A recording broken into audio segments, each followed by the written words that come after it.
దాక్షాయణీదేవి పీఠభాగం ఈ ప్రాంతంలో పడ్డం వల్ల ఈ పట్టణానికి పీఠికాపురం పేరొచ్చింది. దినక్రమంగా పిఠాపురంగా మారింది. అష్టాదశ శక్తి పీఠాల్లో పిఠాపురం ఒకటి. ఇక్కడ అమ్మవారి పేరు పురూహుతికదేవి. పురూహుతికదేవి ఆలయం ఎదురుగానే కుక్కుటేశ్వర స్వామి ఆలయం ఉంది.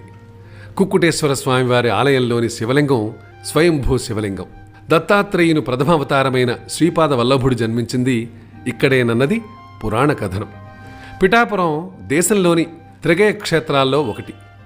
గయాసురుడనే రాక్షసుడు విష్ణువు కృప కోసం తపస్సు చేశాడు. తన దేహం పవిత్రమైనదిగా చేయాలని అతడు వరం కోరాడు. అతడి కోరిక ప్రకారం అతడి దేహంపై ఇక్కడ యజ్ఞాన్ని 6 రోజులు నిర్వహించారు.